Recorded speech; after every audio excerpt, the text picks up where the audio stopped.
Glory to God. തിരുവെഴുത്തുകളെ നമുക്ക് വായിച്ചു കേൾക്കാം.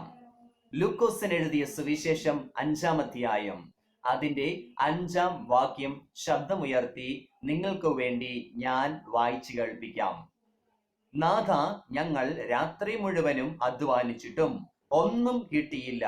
എങ്കിലും നിന്റെ വാക്കിന് ഞാൻ വലയിറക്കാം എന്ന് ഉത്തരം പറഞ്ഞു. അവർ അങ്ങനെ ചെയ്തപ്പോൾ പെരുത്ത മീൻകൂട്ടം അകപ്പെട്ടു വല കീറാറായി. അവർ മറ്റേ പടകിലുള്ള കൂട്ടാളികൾ വന്ന് സഹായിപ്പാൻ അവരെ മാടി വിളിച്ചു. അവർ വന്നു പടക് രണ്ടും മുങ്ങുമാറാകുവോളം നിറച്ചു. ശിമോൻ പത്രോസ് അതു കണ്ടിട്ട് യേശുവിന്റെ കാൽക്കൽ വീണു. കർത്താവേ, ഞാൻ പാപിയായ മനുഷ്യൻ ആകൊണ്ട് എന്നെ വിട്ട് പോകണമേ എന്ന് പറഞ്ഞു. അവർക്ക് ഉണ്ടായ മീൻപിടുത്തത്തിൽ അവനും അവനോട് കൂടെയുള്ളവർക്ക് എല്ലാവർക്കും സംഭ്രമം പിടിച്ചിരുന്നു. ശിമോന്റെ കൂട്ടാളികളായ യാക്കോബ്, യോഹന്നാൻ എന്ന സെബദിയുടെ മക്കൾക്കും ഔവണ്ണം തന്നെ. യേശു ശിമോനോട്, ഭയപ്പെടേണ്ട, ഇന്നു മുതൽ നീ മനുഷ്യരെ പിടിക്കുന്നവൻ ആകും എന്ന് പറഞ്ഞു. പിന്നെ അവർ പടകുകളെ കരയ്ക്ക് അടുപ്പിച്ചിട്ട് സകലവും വിട്ട് അവനെ അനുഗമിച്ചു എന്നെഴുതിയിരിക്കുന്നു. ഒരു വാക്ക് പ്രാർത്ഥിക്കാം. സ്വർഗീയ പിതാവേ, പരിശുദ്ധാത്മാവിൽ ദൈവവചനം സംസാരിപ്പാൻ അടിയനെയും വചനത്തിന്റെ വാതിൽ തുറന്നു തന്ന് സഹായിക്കണമേ. വചനം കേട്ടുകൊണ്ടിരിക്കുന്ന ഓരോരുത്തർക്കും അത് അനുഗ്രഹമായും സൗഖ്യമായും വിടുതലായും വിശ്വാസവർദ്ധനവിന് കാരണമായും തീർക്കേണ്ടതിന് വചനം ക്രിയ ചെയ്യണം. വചനം അയച്ചതുപോലെ അതിന്റെ കാര്യം സാധിപ്പിക്കണം. വചനം പ്രസംഗിക്കാൻ മാത്രമല്ല, പ്രമാണിപ്പാൻ കൂടെ ഞങ്ങൾക്ക് കൃപ നൽകണം. അനുസരിപ്പാന് അവിടുത്തെ ആത്മാവ് ഞങ്ങളെ ഗൈഡ് ചെയ്തു കൊള്ളുമാറാകണം. മഹത്വം അങ്ങയ്ക്ക്, യേശുവിന്റെ നാമത്തിൽ തന്നെ, ആമേൻ. ദൈവത്തിന്റെ വചനം നമ്മളോട് എന്താണ് പറഞ്ഞത്? നിങ്ങൾക്ക് എല്ലാവർക്കും സുപരിചിതമായ ഒരു വേദഭാഗമാണ് പരിശുദ്ധാത്മാവ് ഇന്ന് വായിച്ച് കേൾപ്പിച്ചത്. കർത്താവിന്റെ ആത്മാവിൽ ഇതാ ഞാൻ തുടരുകയാണ്. കർത്താവായ യേശു ക്രിസ്തു 5-ാം അധ്യായത്തിൽ വായിക്കുന്നത് എന്തെന്നാൽ, ഗനസരത്ത് തടാകത്തിന്റെ കരയിൽ നിൽക്കുന്ന സാഹചര്യത്തിൽ സംഭവിച്ച യേശു ക്രിസ്തുവിന്റെ ഒരത്ഭുത പ്രവൃത്തിയാണ് അവിടെ നാം കാണുന്നത്. ഇവിടെ യേശു ക്രിസ്തു പുരുഷാരത്തെ ഉപദേശിച്ചു കൊണ്ടിരിക്കുമ്പോൾ വളരെ വലിയ പുരുഷാരം അവിടെ ഉണ്ടായിരുന്നു. നമുക്കറിയാം, യേശു എവിടെയുണ്ടോ അവിടെ ജനമുണ്ട്. യേശു എവിടെ പ്രസംഗിക്കുന്നുവോ അതിന്റെ പിന്നാലെ പുരുഷാരമുണ്ട്.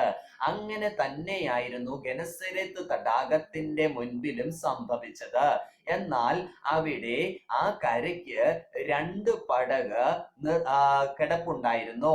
ആ 2 പടകിൽ നിന്നും മീൻപിടുത്തക്കാർ ഇറങ്ങി വല കഴുകുന്നുണ്ടായിരുന്നു.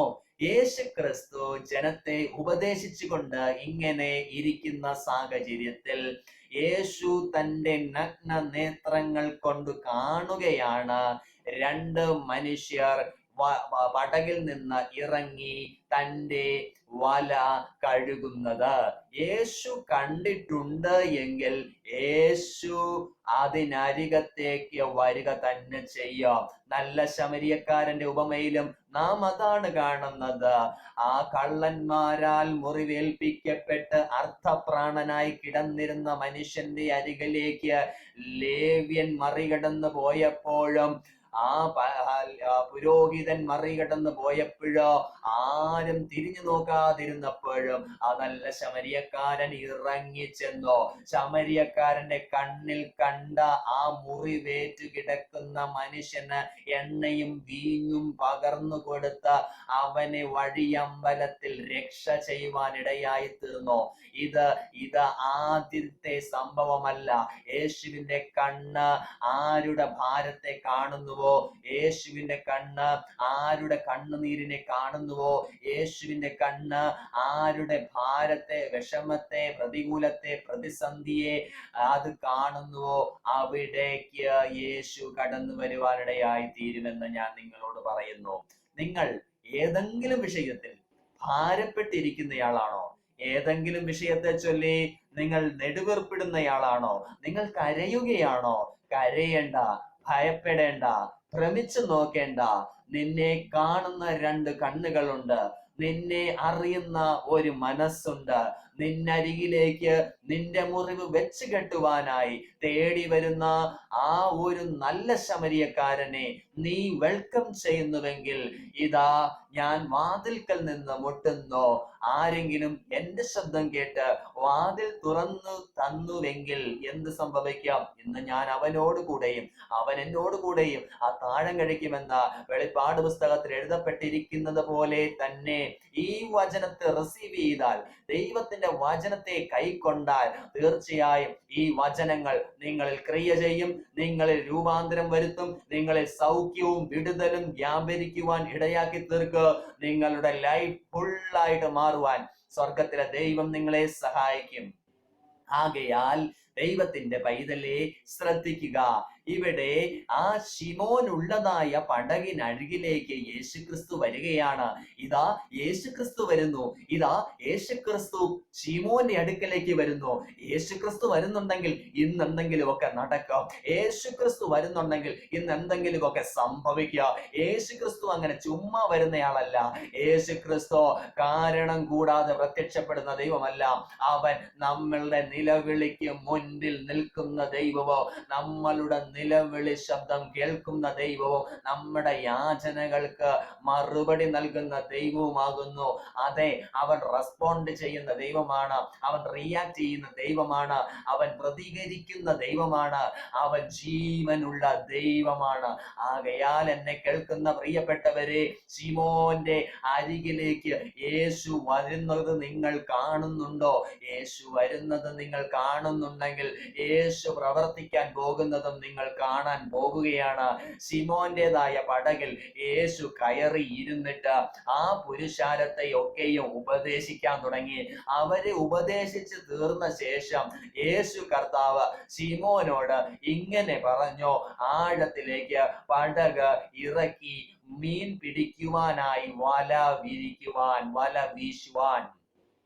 യേശു ക്രിസ്തുവിന്റെ ആവശ്യം അവൻ അറിയിച്ചപ്പോൾ ശിമോൻ പത്രോസ് പറഞ്ഞ വാചകമാണ്, മറുപടിയാണ് ഞാൻ നിങ്ങളെ വായിച്ച് കേൾപ്പിച്ചത്. നമ്മൾ ഇങ്ങനെയാണല്ലോ, നമ്മൾ നമ്മുടെ സാഹചര്യത്തെ വിളിച്ചു പറഞ്ഞുകൊണ്ടിരിക്കും. നാം നമ്മുടെ നിരാശയെ, വിഷാദത്തെ, ആ നമ്മളുടെ ഹോപ്പ്ലെസ് മൈൻഡിൽ നിന്ന് ഉതിർന്നു വരുന്ന നെഗറ്റീവായിട്ടുള്ള ചിന്തകളെ നമ്മൾ പ്രസംഗിച്ചു കൊണ്ടിരിക്കും, നാം പ്രസ്താവിച്ചു കൊണ്ടിരിക്കുക, നാം പിറുപിറുത്തു കൊണ്ടിരിക്കുക. ഇത് തന്നെയായിരുന്നു യേശുവിന്റെ മുമ്പിൽ ഈ ശിമോനും ചെയ്തത്. നാഥ, രാത്രി മുഴുവൻ ഞാൻ അധ്വാനിച്ചോ, ഒന്നും കിട്ടിയില്ല, എങ്കിലും ഞാൻ നിന്റെ വാക്കിന്, യേശുവിന്റെ വാക്കിന്, അതിനെ ബഹുമാനിച്ചുകൊണ്ട്, അതിനെ അനുസരിച്ചുകൊണ്ട്, അതിനെ സ്വീകരിച്ചുകൊണ്ട് ഞാൻ എന്ത് ചെയ്യാം? ഞാൻ വല ഇറക്കാമെന്ന് ശിമോൻ പത്രോസ് യേശുവിനോട് പറഞ്ഞു. ശ്രദ്ധിക്കണേ, ഇവിടെ നിന്ന് നിങ്ങളോട് ഒരു ദൂത് കൈമാറുവാൻ ഞാൻ വാഞ്ചിക്കുകയാണ്. യേശുവിന്റെ വാക്കിനെ പ്രതി നിങ്ങൾ ഇറങ്ങി തിരിച്ചിട്ട് അത് നഷ്ടമായി പോയെന്ന് നിങ്ങൾക്ക് തോന്നുന്നുണ്ടെങ്കിൽ, നിങ്ങളുടെ വിശ്വാസ ജീവിതം യേശു ക്രിസ്തുവിന്റെ പാതയിൽ അല്ല പോകുന്നത് എന്ന് ഞാൻ പറയുന്നു. യേശുവിന്റെ വാക്ക് കേട്ടിട്ടുള്ള എല്ലാവരും ദൈവത്തിന്റെ മഹത്വം കണ്ടിട്ടുണ്ട്. ലാസറിന്റെ കല്ലറയുടെ മുൻപിൽ വെച്ച ലാസറിന്റെ സഹോദരിയോട് ഇങ്ങനെയാണ് പറഞ്ഞത്, വിശ്വസിച്ചാൽ നീ ദൈവത്തിന്റെ മഹത്വം കാണുമെന്ന്.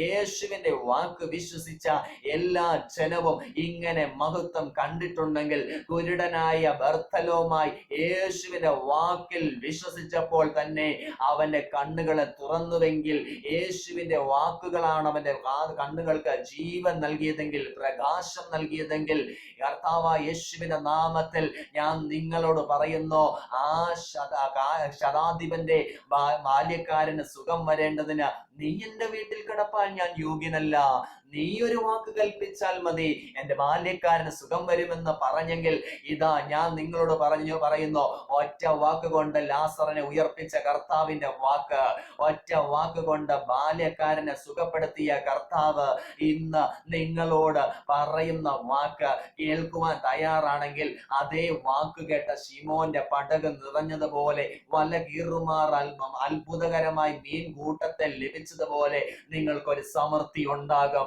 ദൈവത്തിന്റെ വാക്ക് കേൾക്കുക, സ്വന്തം വിവേകത്തിൽ ഊന്നരുത്. നിങ്ങൾ ദൈവവചനത്തെ ചോദ്യം ചെയ്യാതെ അനുസരിക്കുക, വിമർശിക്കാതെ അനുസരിക്കുക. അതെ, ഞാൻ ഈ വിളിച്ചു പറയുന്നത് എല്ലാവരോടുമല്ല, വിശ്വസിക്കുന്ന ജനത്തോടാ. വിമർശിക്കുന്നവരോടല്ല ഞാൻ വിളിച്ചു പറയുന്നത്, അടക്കുന്നവരോടല്ല ഞാൻ വിളിച്ചു പറയുന്നത്. ഞാൻ വിശ്വസിക്കുന്ന ഒരു പറ്റം ജനത്തോടാകുന്നു ഈ വചനത്തെ വിളിച്ചു പറയുന്നത്. ശീമോൻ പത്രോസിന്റെ ജീവിതത്തിൽ കർത്താവിന്റെ മഹത്വം വെളിപ്പെടാൻ കാരണമായി തീർന്നത് യേശുവിന്റെ വാക്ക് കേട്ട് അനുസരിച്ചതിനെ തുടർന്നാണ്. തിരുവെഴുത്തുകളെ കേട്ടനുസരിക്കുന്നുവെങ്കിൽ, അത് നിങ്ങൾ പ്രമാണിക്കുന്നുവെങ്കിൽ അതിലുള്ള വാഗ്ദത്തം നിങ്ങളുടേതാണ്. അതിൽ അരുളി ചെയ്തിരിക്കുന്ന വചനം നിങ്ങളുടെ സ്വന്തമായി തീരുക തന്നെ ചെയ്യാം. ദൈവത്തിന്റെ വചനം ഇങ്ങനെ പറയുന്നു.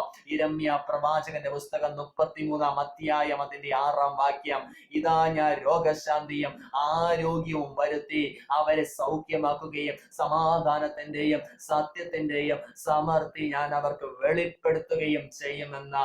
ആകയാൽ പ്രിയപ്പെട്ടവരെ, ഈ വചനത്തെ ഞാൻ അയക്കുമ്പോൾ ഇപ്പോൾ എന്നെ കേട്ടുകൊണ്ടിരിക്കുന്ന നിങ്ങൾ രോഗിയാണോ?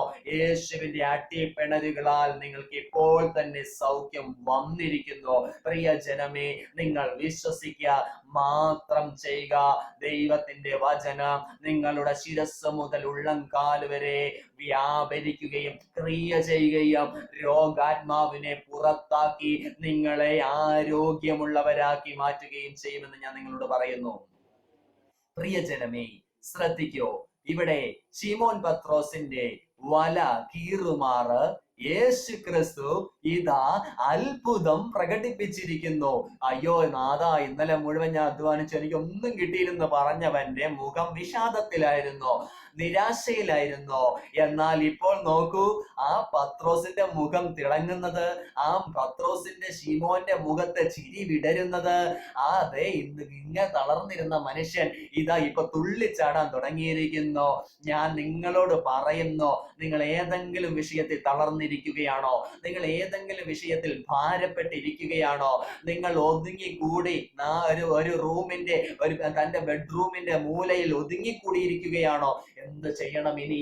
അയ്യോ, എന്റെ വീട്ടിൽ എന്റെ കുഞ്ഞുങ്ങൾ കാത്തിരിക്കുന്നു, എന്റെ ഭാര്യ കാത്തിരിക്കുന്നു, എന്റെ അമ്മായിയമ്മ കാത്തിരിക്കുന്നു, എന്റെ കുടുംബക്കാർ കാത്തിരിക്കുന്നു. അയ്യോ, അവർക്ക് ഇന്ന് ആഹാരം വെച്ച് വിളമ്പുന്നത് എങ്ങനെയാ? മീനൊന്നും കിട്ടിയില്ല, രാത്രി മുഴുവൻ അധ്വാനിച്ചത് വെറുതെയായി പോയല്ലോ. എനിക്ക് വല്ലതും കിട്ടിയിരുന്നെങ്കിൽ, അത് കൂട്ടാനുള്ളതെങ്കിലും കിട്ടിയിരുന്നെങ്കിൽ. അയ്യോ, ഇന്നൊന്നും കിട്ടിയിട്ടില്ലല്ലോ. ഇന്ന് എങ്ങനെയാ ഞാൻ എന്റെ മക്കളുടെ മുഖത്ത് നോക്കുക? ഇന്ന് എങ്ങനെയാ ഞാൻ കുടുംബത്തിലേക്ക് ഒന്ന് കയറി ചെല്ലുക? അയ്യോ, ഇനി എന്ത് ചെയ്യും എന്നോർത്ത് ഭാരപ്പെട്ട് വിഷമിച്ച് നിരാശനായി വിഷാദിച്ചുകൊണ്ട് ഇരുന്ന കരയാതെ കരഞ്ഞുകൊണ്ടിരുന്ന ആ ശിമോന്റെ കണ്ണുകളിൽ തിളക്കവും മുഖത്ത് പുഞ്ചിരിയും വിടർന്നുവെങ്കിൽ, അവന്റെ മുഖം തിളങ്ങിയെങ്കിൽ അതിന് ഒറ്റ കാരണമേ ഉള്ളൂ. യേശുവിന്റെ വാക്കവൻ കേട്ടു. ഇന്ന് തളർന്നിരിക്കുന്ന നിന്റെ മുഖം പ്രകാശിക്കണമോ? കരഞ്ഞുകൊണ്ടിരിക്കുന്ന നിന്റെ കണ്ണുനീർ തുടച്ചു മാറ്റണമോ? വിഷാദത്തിലും നിരാശയിലും ഇരിക്കുന്ന നിന്റെ മുഖത്ത് പുഞ്ചിരി വിടരണമോ? അസ്വസ്ഥതയിലും അസമാധാനത്തിലും ഇരിക്കുന്ന നിന്റെ ജീവിതത്തിൽ സമാധാനവും സ്വസ്ഥതയും വെളിപ്പെടണമോ? കർത്താവിന്റെ വാക്ക് നീ കേൾക്ക്, യേശുവിന്റെ വചനം നീ അനുസരിക്കുക. ദൈവത്തിന്റെ വചനത്തെ ചോദ്യം ചെയ്യാതെ നീ നിന്റെ നിരാശയുടെ ചിന്തകളിൽ ആകുലപ്പെട്ടു പോകാതെ, നിന്റെ സകല ചിന്താകുലവും ക്രിസ്തുവിന്മേൽ ഇട്ടുകൊണ്ട് നിനക്കായി കരുതുന്ന ദൈവത്തിൽ നീ പ്രത്യാശ വയ്ക്കുക. ദൈവം നിനക്കായി ഒരു അത്ഭുതം ചെയ്യാൻ പോകുന്നു. നീ ഏത് വിഷയത്തിലാണോ ഭാരപ്പെട്ടിരിക്കുന്നത്, ആ വിഷയത്തിൽ തന്നെ യേശു കർത്താവ് ഇടപെടേണ്ടതിന് അവന്റെ ദൃഷ്ടി നിന്റെ മേൽ പതിപ്പിച്ചിരിക്കുന്നു. ശിമോന്റെ മേൽ പതിപ്പിച്ച ദൃഷ്ടി അവന്റെ പടകിൽ യേശു യേശുവിനെ കയറ്റിയെങ്കിൽ ആ പടക് നിറയുമാറ്, വല കീറുമാറ് മത്സ്യത്തെ നൽകി അവനെ വർദ്ധിപ്പിച്ച് അനുഗ്രഹിച്ച് മാനിച്ചെങ്കിൽ ഇതേ ദൈവത്തിന്റെ വചനമാകുന്നു. നീ കേൾക്കുന്നത് വിശ്വസിക്ക മാത്രം ചെയ്യുക. ദൈവത്തിന്റെ മഹത്വം ഇതാ നിന്റെ ജീവിതത്തിൽ വെളിപ്പെടാൻ പോകുന്നു. ദ ഗ്ലോറി ഓഫ് ഗോഡ്, ദൈവത്തിന്റെ മഹത്വം നിന്റെ ജീവിതത്തിൽ വെളിപ്പെടേണ്ടതിന് ഹല്ലേലൂയ, ജീവ ബാബ, രക്ഷ ബാബ, യേശുവിന്റെ നാമത്തിൽ ഞാൻ നിങ്ങളോട് പറയുന്നു, ദൈവത്തിന്റെ വാക്ക് കേൾപ്പീൻ. അപ്പന്റെ പ്രബോധനം ഉപേക്ഷിക്കരുത്. അത് കേൾക്കുവാനുള്ളതാണ്, അതനുസരിക്കാനുള്ളതാണ്, അത് നിന്റെ ഹൃദയത്തിൽ സൂക്ഷിച്ചു വെക്കുവാനുള്ളതാണ്. അത് നിനക്കൊരു ഉപനിധിയായി തീരുമെന്ന് ഞാൻ സത്യമായി വിളിച്ചു പറയുന്നു. ഇവിടെ എന്താണ് പിന്നീട് സംഭവിച്ചത്? ഉടനെ മാനസാന്തരം വന്നു. ശിമോൻ പത്രോസ് പറയാണ്, കർത്താവേ, യേശുവിന്റെ കാൽക്ക വീണ്, കർത്താവേ, ഞാൻ പാപിയായ ഒരു മനുഷ്യൻ, ആകെ കൊണ്ട് എന്നെ വിട്ടു പോകണമേ. യേശുവിന്റെ മുമ്പിൽ നിൽക്കാനുള്ള യോഗ്യതയൊന്നും എനിക്കില്ല. യേശുവെ, നിനക്ക് എന്റെ പടകിൽ ഇരിക്കാൻ, നീ എന്റെ പടകിൽ കയറാൻ ഒന്നിനും ഞാൻ യോഗ്യനല്ല. യേശു വസിക്കാൻ, യേശുവിന്റെ ആത്മാവ് വസിക്കാൻ തക്കവണ്ണം യോഗ്യമായതാണോ നമ്മളുടെ ഹൃദയം, നമ്മളുടെ മന്ദിരമാകുന്ന ഈ ശരീരം? ഒരിക്കലുമല്ല. അതുകൊണ്ട് വിശുദ്ധൻ ഇനിയും തന്നെ വിശുദ്ധീകരിക്കേണ്ടതാകുന്നു. മനുഷ്യ, നീ തികഞ്ഞിരിക്കുന്നുവെന്ന് കരുതുന്നുവെങ്കിൽ, എല്ലാം അറിയാം എന്ന ഭാവത്തിൽ ഇരിക്കുന്നുവെങ്കിൽ, ഞാൻ നിങ്ങളോട് പറയുന്നു, അഴുക്കും വെടുപ്പില്ലായ്മയും കളങ്കവും നിറഞ്ഞ ജീവിതം നയിക്കുന്ന വെള്ള തേച്ച ശവക്കല്ലറകൾക്ക് സമമാണ് നിങ്ങൾ. ശവക്കല്ലറയുടെ അകത്ത് ഇതാ കിടക്കുന്നു മാലിന്യങ്ങൾ. ആ മാലിന്യങ്ങൾ നിറഞ്ഞിരിക്കെ നീ പറയുന്നു നീ ദൈവ പൈതലാണെന്ന്, നീ പറയുന്നു നീ ശുശ്രൂഷക്കാരനാണെന്ന്, നീ പറയുന്നു നീ അഭിഷിക്തനാണെന്ന്, നീ പറയുന്നു നിന്നെ കുറിച്ച് നീ തന്നെ വിളിച്ചു പറയുന്നു നീ ദൈവജനമാണെന്ന്. നാണമില്ലേ, ലജ്ജയില്ലേ ഇങ്ങനെ പറയാൻ? ആദ്യം നിന്റെ അകത്തുള്ള മാലിന്യത്തെ പുറത്താക്കുക. മനുഷ്യനെ കുറിച്ച് ദൈവം പറയുന്നത് അവൻ ഭക്ഷിക്കുന്നതല്ല അവനെ അശുദ്ധനാക്കുന്നത്, അവന്റെ ഉള്ളിൽ നിന്ന് പുറപ്പെട്ടു വരുന്ന, അവന്റെ ആധരത്തിൽ നിന്ന് പൊഴിയുന്ന വാക്കുകൾ അത്രയും മനുഷ്യനെ അശുദ്ധനാക്കുന്നത്. ഹൃദയം നിറഞ്ഞ് തുളുമ്പുന്നതിൽ നിന്നല്ലയോ അവൻ പ്രസ്താവിക്കുന്നത്, സംസാരിക്കുന്നത്. അങ്ങനെയെങ്കിൽ നിന്റെ ഹൃദയത്തിൽ നിന്ന് പൊങ്ങി വരുന്നത് ദൈവത്തിന് യോഗ്യമായ വാക്കുകളാണോ? അതോ പത്രോസ് 3 പ്രാവശ്യം യേശുവിനെ തള്ളി പറഞ്ഞതുപോലെ, പ്രാഗി പറഞ്ഞതുപോലെ, ആണയിട്ട് തള്ളി പറഞ്ഞതുപോലെയുള്ള നെഗറ്റീവായിട്ടുള്ള സാത്താനിൽ നിന്നുള്ള വാചകങ്ങളാണോ? ഒരിക്കൽ യേശുവിന്റെ മുമ്പിൽ ഇങ്ങനെ ഒരു ശിഷ്യന്മാരുടെ മുമ്പിൽ യേശു ഇങ്ങനെ ചോദ്യം വെച്ചോ, നിങ്ങൾ എന്നെ കുറിച്ച് ഞാൻ ആരാകുന്നുവെന്ന് പറയുന്നുവെന്ന്. ശിമോൻ പത്രോസ് പറഞ്ഞു, നീ ജീവനുള്ള ദൈവത്തിന്റെ പുത്രനായ ക്രിസ്തു എന്ന് ഞാൻ അറിയുന്നുവെന്ന്. ബെറിയോനായ ശിമോനെ, ജഡരക്തങ്ങളല്ല സ്വർഗസ്ഥനായ എന്റെ പിതാവത്രേ നിനക്കിത് വെളിപ്പെടുത്തി തന്നതെന്ന് പറഞ്ഞു നിൽക്കെ താഴത്തേക്ക് വായിച്ചു വരുമ്പോൾ മനസ്സിലാക്കാൻ സാധിക്കുന്നു. യേശു പറയുകയാണ്, യെരൂശലേമിൽ വെച്ച് ഞാൻ ക്രൂശിക്കപ്പെടുവാൻ പോകുന്നുവെന്ന്. ഉടനെ യേശുവിനെ മാറ്റി നിർത്തി രഹസ്യമായി ഇങ്ങനെ പറഞ്ഞു, പത്രോസ്, കർത്താവേ, നിനക്കങ്ങനെ ഭവിക്കരുതേ എന്ന്. യേശു എന്താ പറഞ്ഞത്? നിങ്ങൾക്ക് അറിയാവോ എന്താ പറഞ്ഞതെന്ന്? അറിയാമെന്ന് എനിക്കറിയാമല്ലോ. ഇതാ ഇങ്ങനെയാണ് പറഞ്ഞത്, സാത്താനെ എന്നെ വിട്ട് പോ, നീ ദൈവത്തിൽ നിന്നുള്ളതല്ല പറയുന്നത് എന്ന്. ദൈവത്തിൽ നിന്നുള്ളത് പറഞ്ഞില്ല എങ്കിൽ ഏത് പത്രോസ് ആണെങ്കിലും, ഏത് അപ്പോസ്തലനാണെങ്കിലും, ഏത് പ്രവാചകനാണെങ്കിലും, ഏത് ഇടയനാണെങ്കിലും, ഏത് ഉപദേഷ്ടാവാണെങ്കിലും, യേശു കർത്താവ് മുഖം നോക്കാതെ നേരെ നിന്ന് കാര്യം പറയും, പോ സാത്താനെ എന്നെ വിട്ട് എന്ന്. അതുകൊണ്ട് നിന്നെ സാത്താനെ എന്ന് വിളിക്കാൻ നീ ഇടവരുത്താതിരിക്കേണ്ടതിന് ക്രമപ്പെടുത്തേണ്ടതൊക്കെ ക്രമപ്പെടുത്തിക്കോ, ശുദ്ധി വരുത്തേണ്ടതൊക്കെ ശുദ്ധി വരുത്തിക്കോ. അഴുക്കായുള്ളത്, വെടക്കായുള്ളത്, മലിനമായുള്ളത് നിന്റെ ഉള്ളിൽ നിന്നും നീ പുറത്താക്കി ദൈവത്തിന്റെ വചനത്തെ അവിടെ ഹൃദയത്തിന്റെ മാംസപലകയിൽ എഴുതി ചേർത്ത് സൂക്ഷിച്ചു കൊള്ളുക. അതാകുന്നു കർത്താവിന്റെ ശിഷ്യന്മാരിൽ യോഗ്യമായത്. പ്രിയപ്പെട്ടവരെ, യേശുവിനോട് പറയുന്നു, കർത്താവേ, ഞാൻ യോഗ്യനല്ല, ഞാൻ അയോഗ്യനായൊരു മനുഷ്യനാണെന്ന്. ഇവിടെ ശ്രദ്ധിക്കണേ. അത്ഭുതങ്ങൾ കാണാനും അടയാളങ്ങൾ കാണാനും നിങ്ങൾക്ക് ഇഷ്ടമാണല്ലോ, അത് പ്രാപിക്കാനും നിങ്ങൾക്ക് ഇഷ്ടമാണല്ലോ, വളരെ നല്ലതാണ്. അതൊക്കെയും വചന നിവർത്തീകരണത്തിനും വചനം ഉറപ്പിക്കേണ്ടതിനും അതൊക്കെയും നടക്കേണ്ടതാകുന്നു. എങ്കിലും യേശു പറഞ്ഞ വാക്ക് നിങ്ങൾ കേൾക്കുക. ശിമോന്റെ കൂട്ടാളികളായ യാക്കോബ്, യോഹന്നാൻ എന്ന സെബദീ മക്കളും വണ്ണം തന്നെ യേശു ശിമോനോട് ഭയപ്പെടേണ്ട. അപ്പോൾ തെറ്റ് ചെയ്യുന്നവന് ഭയം ഉണ്ടാകും. യേശുവിന്റെ മുമ്പിൽ നിൽക്കുമ്പോൾ നിനക്ക് ഭയം വരുന്നുണ്ടോ? വിറ വരുന്നുണ്ടോ? അനുതാപം വരുന്നുണ്ടോ?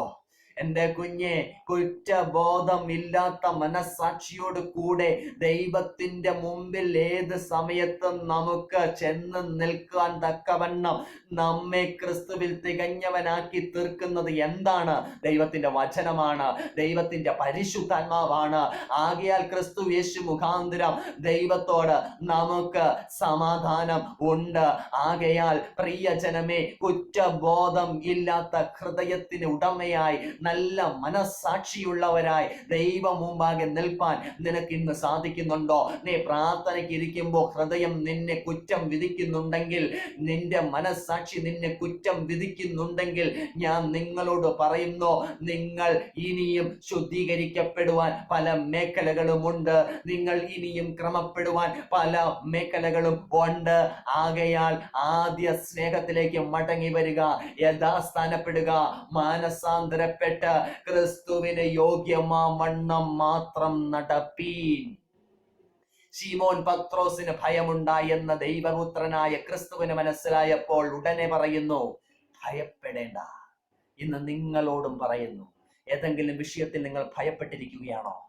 നാളെയോർത്ത് വിചാരപ്പെട്ടിരിക്കുകയാണോ? ഭാവിയെല്ലാം കർത്താവിന്റെ കരത്തിലെന്ന് ഓർത്താൽ ആകുലതകളൊന്നുമില്ല എന്ന് പാട്ടുകാരൻ പാടുന്നത് പോലെ ഞാൻ നിങ്ങളോട് വിളിച്ചു പറയുന്ന ശബ്ദം ശ്രവിച്ചുകൊള്ളുവീൻ, വാക്ക് കേട്ടുകൊള്ളുവീൻ. ഭയപ്പെടേണ്ട, ഞാൻ നിന്നോട് കൂടെയുണ്ട്. ഭ്രമിച്ചു നോക്കേണ്ട, ഞാൻ നിന്റെ ദൈവമാകുന്നു. ഞാൻ നിന്നെ സഹായിക്കും, ഞാൻ നിന്നെ ശക്തീകരിക്കും. എൻ്റെ നീതിയുള്ള വലം കൈകൊണ്ട് നിന്നെ താങ്ങും. ഇത് ഒരു മനുഷ്യന്റെ വാക്കല്ല, സർവശക്തനായ, സർവവ്യാപിയായ, സർവജ്ഞാനിയായ ദൈവത്തിന്റെ അരുളപ്പാടുകൾ അത്രേ. ആകയാൽ വിശ്വസിക്കുക, നിന്റെ കർത്താവ് നിന്നോട് കൂടെ ഉള്ളത് കൊണ്ട് നീ ഭയപ്പെടുന്ന ആ വിഷയത്തിൽ നിനക്ക് നസ്രയനായ യേശുവിന്റെ നാമത്തിൽ ഒരു വിടുതലുണ്ട്, ഒരു ജയമുണ്ട്. നീ ലജ്ജിച്ച് പോകുവാനല്ല കർത്താവ് നിന്റെ പേർ ചൊല്ലി വിളിച്ചിരിക്കുന്നത്. കർത്താവിങ്കിലേക്ക് വന്നിട്ടുണ്ടെങ്കിൽ, കർത്താവിന്റെ ശബ്ദം കേട്ട് നീ ഇറങ്ങി തിരിച്ചിട്ടുണ്ടെങ്കിൽ, വിളിച്ച ദൈവം വിശ്വസ്തനാകയാൽ നീ ലജ്ജിച്ച് പോകുകയില്ല എന്ന് പരിശുദ്ധാത്മാവ് നിന്നോട് തന്നെ സംസാരിക്കുന്നു. പൈതലേ, ഇവിടെ യേശു പറയുന്നു, ഭയപ്പെടേണ്ട. കർത്താവ് ഭയപ്പെടേണ്ട എന്ന് പറഞ്ഞു കഴിഞ്ഞാൽ പിന്നെ തെല്ലും ഭയപ്പെടാൻ ഒന്നുമില്ല. കാരണം കാര്യങ്ങളൊക്കെ പുള്ളിക്കാരൻ നോക്കിക്കൊള്ളും. കരുതുന്നവൻ യേശുവല്ലയോ? കലങ്ങുന്നത് എന്തിനു നീ? നിന്റെ മനം കലങ്ങി പോകരുത്. കർത്താവായ യേശുവിലും അവന്റെ പിതാവാം ദൈവത്തിലും വിശ്വസിക്ക മാത്രം ചെയ്യുക എന്ന് പരിശുദ്ധാത്മാവ് പറയുന്നു. ആരോടെന്ന് എനിക്കറിയത്തില്ല, അത് ഞാൻ അങ്ങ് ഹാൻഡ് ഓവർ ചെയ്യുകയാണ്, കൈമാറുകയാണ്. സ്വീകരിച്ചോ. നീ ഭയപ്പെടേണ്ട, വിശ്വസിക്ക മാത്രം ചെയ്യുക. കരുതുന്ന ഒരു ദൈവം നിനക്കുണ്ട്. നിന്റെ തലമുറയ്ക്കായി അവൻ കരുതിയിട്ടുണ്ട്, നിന്റെ ഭാവിക്കായി അവൻ കരുതിയിട്ടുണ്ട്, നിന്റെ ശുശ്രൂഷയ്ക്കായി അവൻ കരുതിയിട്ടുണ്ട്. നീ ഒന്നിനെ കുറിച്ചും വിചാരപ്പെടേണ്ട, കർത്താവ് നിനക്കായി വിചാരപ്പെടുമല്ലോ. വായിക്കാം, ഭയപ്പെടേണ്ട. പിന്നെന്താണ് പറഞ്ഞത്? ഭയപ്പെടേണ്ട. യേശു ശിമോനോട്, ഇന്നു മുതൽ നീ മനുഷ്യരെ പിടിക്കുന്നവൻ ആകും എന്ന് പറഞ്ഞു. പിന്നെ അവർ പടകുകളെ കരയ്ക്ക് അടുപ്പിച്ചിട്ട് സകലവും വിട്ട് അവനെ അനുഗമിച്ചു. പ്രിയപ്പെട്ടവരെ, വർഷങ്ങളായി തലമുറകളില്ലാതിരുന്നിട്ട് തലമുറകൾ ഉണ്ടായവരെ എനിക്കറിയാം. ഒരുപക്ഷെ എന്നെ കേട്ടുകൊണ്ടിരിക്കുന്ന നിങ്ങളായിരിക്കാം അത്. വർഷങ്ങളായിട്ട് നടക്കാതിരുന്ന വിവാഹം പ്രാർത്ഥിച്ചതിന്റെ ഫലമായി യോഗ്യനായ ഒരു വരനെ ലഭിച്ച്, യോഗ്യയായ ഒരു സഹോദരിയെ വിവാഹം ചെയ്ത് ലഭിച്ച് നല്ല ദാമ്പത്യ ജീവിതം അനുഭവിക്കുന്ന വ്യക്തികളെ ക്രിസ്തുയേശുവിന്റെ നാമത്തിൽ ഞാൻ കണ്ടിട്ടുണ്ട്. ഒരുപക്ഷെ അത് നിങ്ങളായിരിക്കാം. കർത്താവ് ധാരാളമായി നിങ്ങളെ അനുഗ്രഹിക്കട്ടെ. ലഭിക്കാതിരുന്ന തലമുറ ലഭിച്ചുവല്ലോ, നടക്കാതിരുന്ന വിവാഹം നടന്നുവല്ലോ, പ്രാർത്ഥിച്ചതിന്റെ ഫലമായി നാളുകളായി ലഭിക്കാതിരുന്ന ജോലി ലഭിച്ചല്ലോ, നല്ല കാര്യം. പണിയാൻ സാധിക്കാതിരുന്ന ഭവനം പണി നിങ്ങൾക്ക് പൂർത്തീകരിച്ച് ദൈവം തന്നല്ലോ, നല്ല കാര്യം. ഇവിടെ പടക് നിറഞ്ഞപ്പോൾ ശീമോൻ വിചാരിച്ചില്ല, എന്റെ പടക് നിറഞ്ഞിരിക്കുന്നു, ഈ മത്സ്യത്തെ വിറ്റ് കിട്ടുന്ന സമ്പത്ത് കൊണ്ട് ഞാൻ ഒരു കൊട്ടാരം പണിത് എന്റെ മക്കളെ നല്ല ഇംഗ്ലീഷ് മീഡിയം സ്കൂളിൽ വിട്ട് പഠിപ്പിച്ച് അവരെ മലയാളം പറയിപ്പിക്കുന്നവരായിട്ടല്ല, സായിപ്പിന്റെ ഭാഷ പറയുന്ന സ്റ്റാൻഡേർഡ് ലെവലിലേക്ക് എനിക്ക് വളർത്തി കൊണ്ടുവന്ന് ഞാൻ സമൂഹത്തിലൊന്ന് തല ഉയർത്തി ഞെളിഞ്ഞൊന്ന് ചങ്ക് വിരിച്ച് ജീവിക്കണം എന്നൊന്നും പുള്ളിക്കാരൻ മനസ്സിൽ കണക്ക് കൂട്ടിയില്ല. അതുകൊണ്ട് ഇംഗ്ലീഷ് മീഡിയത്തിൽ കുഞ്ഞുങ്ങളെ പഠിപ്പിക്കുന്നത് തെറ്റാണെന്നല്ല ഞാൻ പറഞ്ഞത്, സ്റ്റാൻഡേർഡിൽ ജീവിക്കുന്നത് തെറ്റാണെന്നല്ല ഞാൻ പറയുന്നത്, വീട് പണിത് അതിൻ്റെ അകത്ത് സുഖമായി ശുഭമായി ജീവിക്കുന്നത് തെറ്റാണ് എന്നല്ല ഞാൻ പറയുന്നത്. അതൊക്കെയും ദൈവം നിങ്ങൾക്ക് നൽകട്ടെ. എങ്കിലും മുമ്പേ അവന്റെ രാജ്യവും നീതിയും അന്വേഷിപ്പീൻ, അതോടുകൂടെ ഇതൊക്കെയും നിങ്ങൾക്ക് ലഭിക്കുമെന്ന് യേശു കർത്താവ് താൻ വാഗ്ദത്തം ചെയ്തത് ഓർത്തുകൊള്ളുവീൻ. പ്രിയ ശ്രോതാക്കളെ, നിങ്ങൾ എന്തുകൊണ്ട് ലഭിച്ചിരിക്കുന്ന അനുഗ്രഹത്തിന്റെ പിന്നാലെ പോകുന്നു? അനുഗ്രഹത്തിന്റെ ദാതാവാകുന്നവനെ മറന്നു കളഞ്ഞിരിക്കുന്നു. നിങ്ങളോട് കർത്താവ് ചോദിക്കുകയാണെന്ന് പകൽക്കാലം, ഇന്ന് യേശു നിങ്ങളോട് സംസാരിക്കുകയാണ്. നിങ്ങളുടെ ജീവിതത്തിൽ മാറാതിരുന്ന രോഗത്തെ യേശു മാറ്റിയില്ലേ? നടക്കാതിരുന്ന വിവാഹത്തെ നടത്തിയില്ലേ? പണിയാൻ സാധിക്കാതിരുന്ന ഭവനത്തെ പണി കഴിപ്പിച്ച് പൂർത്തീകരിച്ച് അതിൻ്റെ അകത്ത് കയറി താമസിക്കത്തക്കവണ്ണം അനുഗ്രഹിച്ചില്ലേ? ലഭിക്കാതിരുന്ന അഡ്മിഷൻ ദൈവം ശരിയാക്കി നൽകിയില്ലേ? കൊടുത്തു തീർക്കാൻ കഴിയാതിരുന്ന കടബാധ്യതയുടെ ഭാരം യേശു താൻ വഹിച്ച്, എന്റെ ദൈവമോ നിന്റെ ബുദ്ധിമുട്ടൊക്കെയും മഹത്വത്തോടെ തന്റെ ധനത്തിനൊത്തവണ്ണം ക്രിസ്തു യേശുവിൽ പൂർണ്ണമായി തീർത്തു തരുമെന്ന വചനത്താൽ നിന്നെ മാനിച്ചില്ലേ? നിന്നെ അനുഗ്രഹിച്ചില്ലേ? നിന്നെ ആത്മഹത്യയിൽ നിന്നും പിറകോട്ട് കൊണ്ടുവന്ന് ഇന്നും ജീവനെ സൂക്ഷിക്കുന്നില്ലേ? ഞാനൊന്ന് ചോദിച്ചു കൊള്ളട്ടെ, നീ ഇപ്പോഴും യേശുവിന്റെ വഴിയിലാണോ നിൽക്കുന്നത്? എന്നെ അനുഗമിക്ക എന്ന് പറഞ്ഞ യേശുവിനെയാണോ നീ അനുഗമിക്കുന്നത്? കർത്താവിന്റെ വഴിക്ക് വരാനാണ് നിന്റെ ജീവിതത്തിൽ അവൻ അത്ഭുതം പ്രവർത്തിച്ചത്.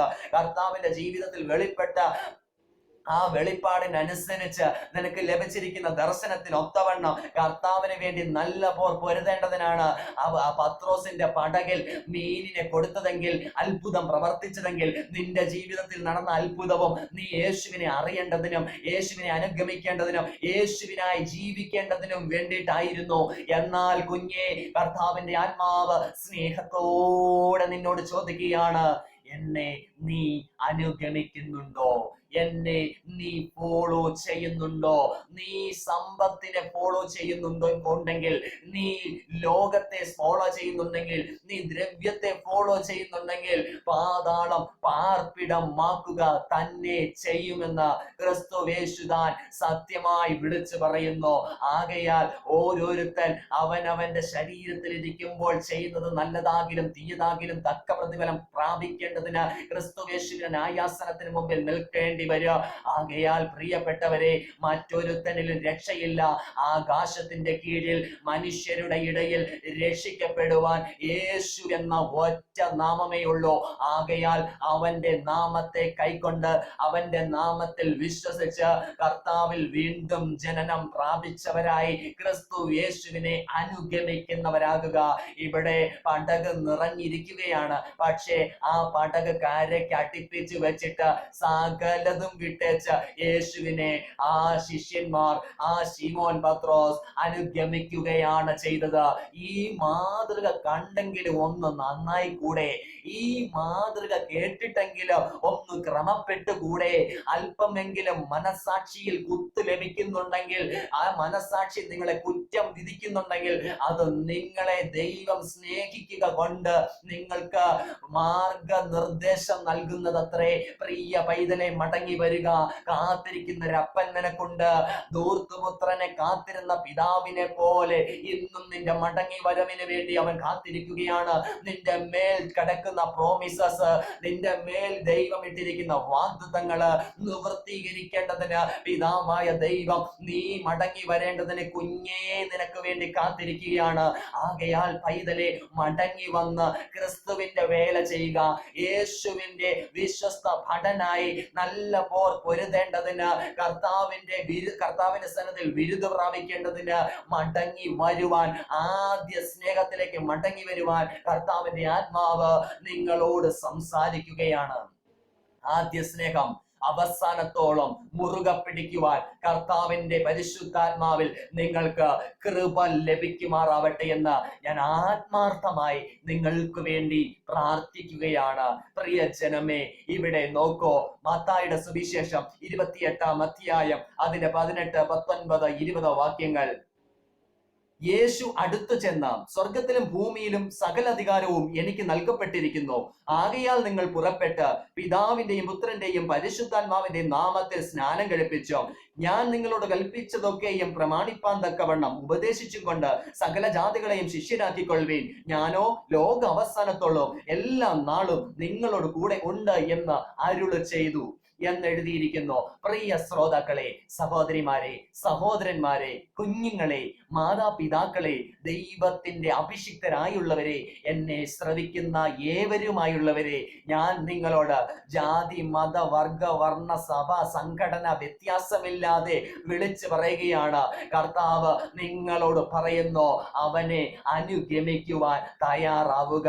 പടക് നിറച്ച് മീനുണ്ട്, അവൻ നിങ്ങളെ അനുഗ്രഹിച്ചിട്ടുണ്ട്, അവൻ നിങ്ങളുടെ മേൽ സൗഖ്യം അയച്ചിട്ടുണ്ട്, അവൻ നിങ്ങൾക്കായി അത്ഭുതങ്ങളും അടയാളങ്ങളും വിവിധ വീര്യപ്രവർത്തികളും ചെയ്തിട്ടുണ്ട്. അവിടെ സ്റ്റോപ്പ് ആകാനുള്ളതല്ല നിങ്ങളുടെ ജീവിതം. അതനുഭവിച്ച് അത് തീരുന്നത് വരെ ദൈവത്തോട് നന്ദിയുള്ളവരായി ഇരുന്നു കൊണ്ട് പിന്നീട് ദൈവത്തെ മറന്ന് ജീവിക്കാനുള്ളവരല്ല നിങ്ങൾ. മാമോനെയും ദൈവത്തെയും ഒരുപോലെ സേവിപ്പാൻ നിങ്ങൾക്കാവത്തില്ലെന്ന് കർത്താവ് താൻ പറഞ്ഞിട്ടുണ്ടല്ലോ. ആ വാക്കെങ്കിലും ഒന്ന് ഓർത്തുകൊണ്ട് മനം തിരിഞ്ഞു വരിക, അനുതാപത്തോടെ തിരിയുക, യൂട്ടേൺ തിരിയുക. നിങ്ങൾ പോകുന്ന വഴി ശരിയല്ലെന്ന് പരിശുദ്ധാത്മാവ് ഇപ്പോൾ സംസാരിക്കുന്നില്ല നിങ്ങളോട്. ഇപ്പൊ ഇങ്ങനെ പോയാൽ പറ്റത്തില്ല, ഞാൻ മടങ്ങി വന്നേ പറ്റത്തുള്ളൂ, എന്റെ മേൽ വാഗ്ദത്തം കിടക്കുന്നു, എന്നോട് കർത്താവ് അങ്ങനെ ചെയ്യാൻ പറഞ്ഞിരിക്കുന്നു, എന്റെ മേലുള്ള വാഗ്ദത്തം നിവർത്തീകരിക്കേണ്ടതിന് ഞാൻ വന്നേ തീരത്തുള്ളൂവെന്ന് നിങ്ങളുടെ ഉള്ളിലിരുന്ന് ആരോ സംസാരിക്കുന്നില്ലേ? അത് മറ്റാരുമല്ല, പരിശുദ്ധാത്മാവ് തന്നെയാണ്. ആകയാൽ പ്രിയപ്പെട്ടവരെ, മടങ്ങി വന്ന് കർത്താവിന് വേണ്ടി അവനെ അനുഗമിച്ച് അവന്റെ വേല ചെയ്യേണ്ടതിന് ഞാൻ നിങ്ങളെ ക്രിസ്തു യേശുവിന്റെ നാമത്തിൽ വെൽക്കം ചെയ്യുന്നു. പ്രിയ ശ്രോതാക്കളെ, യേശു കർത്താവ് എത്രത്തോളം നിങ്ങളെ സ്നേഹിക്കുന്നു, എത്രത്തോളം നിങ്ങളെ അനുഗ്രഹിച്ചിരിക്കുന്നു, എത്രത്തോളം ഇനിയും നിങ്ങളെ മാനിക്കാൻ പോകുന്നു.